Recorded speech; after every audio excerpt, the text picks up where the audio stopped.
وديار garowga munaasabada 22 sanad guuradii ka soo wareegatay aasaaska Puntland ayaa laga dareemin magaalada Garowe shacabka ku nool magaalada Garowe iyo guud ahaan Puntland ayaa isku diyaarinaya dabaaldega maalinka Puntland la aasaasay magacayga waxa la yiraahdaa Axmed Maxamed Axmed waxaan deganahay caasimadda Puntland gaar ahaan xaafadda 1 August runtii qabanqaabada 1 August aad iyo aad baan ugu mataqaanaa soo dhaweynaa runtiina dadka TV barnaamijka ay qabanayaan iyo sida ay mataqaanaa ugu helayeen shacabka aad baan ugu hambalyeynaa in aan la qaybsataan ra'yiga dadweynaha sida ay mataqaanaa u mari lahaayeen 1 August run ahaantii waxa noogu dambeysay 6 sano ka hor baan noogu dambeysay mar run ahaantii Saciid Cabdullaahi Dani ayaa wuxuu sameeyay inuu mataqaanaa barnaamijka 1 August soo nooleeyo oo dib ka soo dhiso runtiina waxay noqonaysaa mataqaanaa hididiilo dawladda cusub ay la timaaday marka run ahaantii waxaan leenahay 1 August aad baan ugu mataqaanaa ugu soo diyaarsanahay waana soo dhaweynaynaa waxaanu soo dhaweynaynaa 1 August oo mar hore noogu dambeysay haddana ma sha Allah madaxweynaha dawladda Puntland Saciid Cabdullaahi Dani oo madaxweynaha Puntland oo shanaad oo maanta soo celinaya 1 August oo hambalyeynayna waxaan ka haray laba bari baa ka haray bari subax hadii ilaahayno 29 kana waa marayna dadku waa u heegan waanu ku faraxsanahay in la maro inay dadku shucuur sameeyaan in dalka iyo dadka loo shaqeeyo maadaama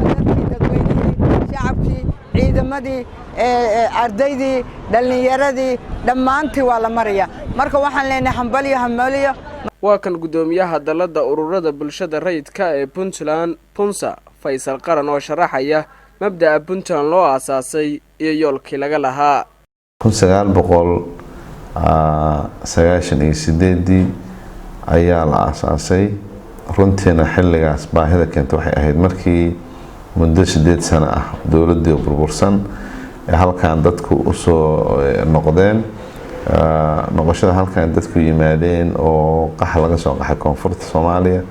ee dagaaladii sokay dawladda dhexe markay burburtay ayaa dadku waxay dib u yeelanayeen system nidaam ay ku noolaadaan oo markaa muddo socotay aaraadiisa oo laga baarandegay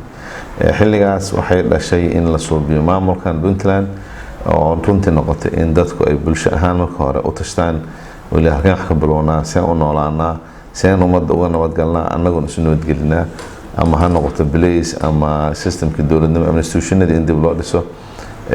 waxaan isleeyahay runtii wax badan baa la gaaray oo adeega bulsho in la qabto wadooyin nolol dib loo abuuro kaabayaal badan la suubiyo inkastoo aan la gaarin wixii aan raadinayna 100% haddana waxaan isleeyahay wax badan baa qabsoomay tacliinta xaggeeda ha noqoto mujtamaca caafimaadka ha noqoto dhan walba isbedel sidoo dhulka aan ugu nimid si ka bedelan buu maanta yahay laakiin runtii way fiican tahay in maanta aan isweydiino maxaa noo qabsoon maxaa naga dhamaan halkeen u soconaa in waxa soo dhan la eego Cabdiraxmaan Xasan Xayir dalka News TV Garowe